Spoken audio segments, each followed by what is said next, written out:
What's going on, Spiritualites? Welcome back for another video. And this one, it would normally be the psychology video, but we're going to switch it up a little bit.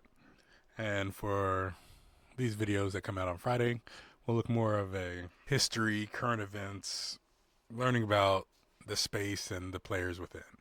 So I've noticed that I've really only been trading my own way, and then I look up a few videos and I make my own strategies and I do my own thing. I haven't really been taking a look around me at the different players in the game, some of the history and what it all goes back to. I've studied a little bit and I have some ideas for where I want these videos to go in the future, but I haven't really done the knowledge, if you say. Shout out to Grits and Eggs. So basically what I want to do is I want to highlight some part of trading, whether it be the history of trading, whether it be someone or something that happened, any current events, any historical events, cool interviews, things like that. And I'll just be highlighting some on Fridays, and we'll just get to learn a little bit more about the space. And I think that the wider range of people and things that we cover, the more we're going to learn and be able to understand where all this even came from and how to be better in the future. So with that being said, let's go ahead and jump in with the first one. So I was scrolling through my For You page, and I usually don't click on these types of videos, but I said, why not? I need a little bit of entertainment. So I clicked on a video, and it was the number 2 trader in the world. So the podcast she was on was called Words of Wisdom, and her name is Marci Silfrain. She's the number 2 trader in the world, as ranked on the Robbins competition, where she is in a trading competition, and she's earned north of 320%. Crazy. I'm here struggling to stay positive and get above 1% and 320%. And I don't know what amount of time that is. I'm sure the competition doesn't go on forever. So she's done this in some amount of time, which is crazy. So I'm just going to go over some key takeaways and how it really affected me or inspired me, really, to continue going on my journey. Okay, some of the core ideas here. One thing I took away that was her main point was that she spends a crazy amount of time in front of the charts every single day. She'll wake up in the middle of the night. She's got people that can text her and have access to her to say, hey, you need to wake up.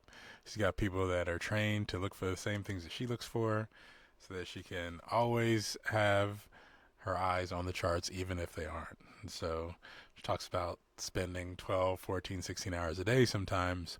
And so that got me a little bit discouraged at first when I was watching it, because she did say, she was poor or didn't have much money, but to be able to invest this much time into something, you had to have somebody supporting you, or at least some kind of money or income coming in that you were able to use to support you, because doing this 16 hours a day and not actually trading and only learning and those kinds of things, it costs money. It costs money to live. So I don't know how she was doing it. I know she mentioned a couple other her businesses, restaurants and real estate and things like that. So it doesn't look like she comes from no money. It looks like she comes from a little bit of money at least. But she has definitely found success in this, and kudos to her. But not everybody has 16 hours a day to be able to dedicate to this. So when thinking about what I was able to do or take from that is, she also went on to say you have to love it. You have to really be passionate about it. And that is one thing that I do think we have in common, is that passion and love for trading. And I always want to get back to the charts. And even after a bad week, I'm ready to bounce back. I'm ready to go and try to attack it again. And I've stayed consistent with it over the years. Definitely think that was one of the more important things that she was saying, is like, hey, it's going to take work. She talked about how she scared her siblings and other people who wanted to be involved with it because she knew what it took, and you've really got to be able to learn to take loss, and that's just what it comes with. And that moves on to the second part that she really put a big focus on, was emotional trading, and that you're always going to be emotional. Emotions are going to be a part of it. They say, you need to train yourself not to care about the losses or to be stone cold and emotionally even. But she goes on to explain that that's not the reality of the trading. So you're going to go through losses and losing periods, that what she described was getting into the tub with a bottle of wine. I don't really go that far, but I do understand what she's saying when she's talking about the losses. So it went from like January 6th all the way to, January 28th without a win. So going long stints like that, I can definitely understand how you have to be okay with losing. You just really do, you know. I went 1, 2, 3, 4 weeks, almost without winning a single trade, and it didn't feel good. But like I said, you have to be passionate. You have to be in love with it. You have to want to keep doing it and doing it over and over again. And so the final thing that I really took away from her, and something that I would like to kind of start applying here soon, is the idea of a dynamic take profit while having a static stop loss. Meaning that some of the trades that I take, I don't have to necessarily take out at 2.5x my risk, because it could go longer. What if it got to 3, 4, 5, 6, 7x, right? So that's how she's making these big jumps to get to 320% over however long she did it. So keeping and letting your winners run is definitely something that I've heard before, but I've been trying to master just if I can just get at least 2.5, if I can just at least 2.5. But now watching this, it kind of inspired me to take a look at some of my setups and where I may be able to take advantage of higher risk to reward ratios. So I definitely recommend that you guys go and take a look at this interview done by her. She has some really good insight on certain things.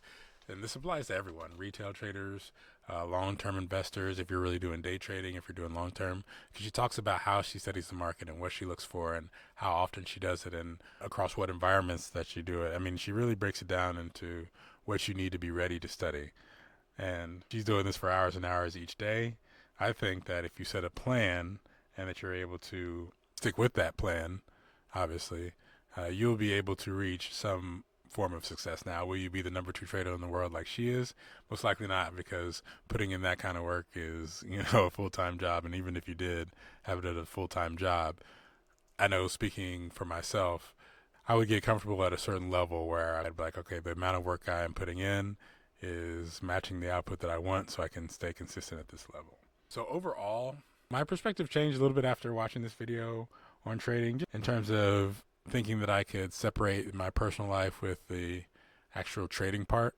She did go on to say that anything that's going on in your personal life, if you're not good with relationships or if you're not good with something that you've been doing, it does leak over into your trading discipline and you get more emotional. And again, she was saying the difficulty to actually separate those emotions is much more than people think.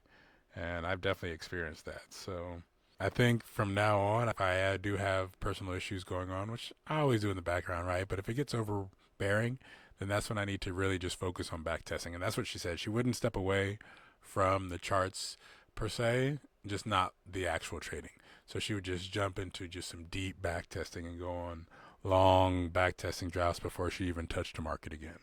So I think that taking the break from live trading is okay, but the back testing has to be kept consistent, because without that, you fall out of rhythm, you fall out of timing, and you don't win as much.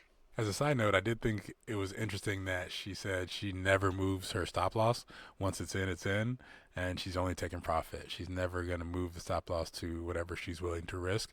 I thought that was very interesting, because at some point I always move my trade to break even, mostly anyway, and I fear taking like that loss. And a lot of times it helps, but sometimes it doesn't. I think if the trade is going to go against you, sometimes before it gets all the way to your stop loss that it would have reached there. And that's what I kind of try to do. So I think we disagree on that part a little bit. I think there is a time and a place to move that stop loss up, because you can go for some more of that reward without having to take on the risk. So the one thing I would say to take away from this would be to have a mindset shift, and just know you can always step your game up, right? There's room for improvement. It's not like you have to do this. It's not that you have to be woken up in all hours of the night looking for the best trades. She's in competition mode, right? So she made the difference of like, hey, this is more so for a competition. I'm not really doing this on the real side. She's spending a lot of time in the charts, but she may not be waking up in the middle of the night looking for great trades. So just know that there is room for improvement always, and that you can always strive to be more disciplined and more consistent. Are you ever going to reach her level? I'm not sure. Maybe you are. Maybe you're going to be the number one trader in the world while she's number two. But I know that if you do strive for what she's going for, if you fall short even half as much as she does, that's 160%. So just keep that in mind. And that's going to wrap up kind of my highlight for the week.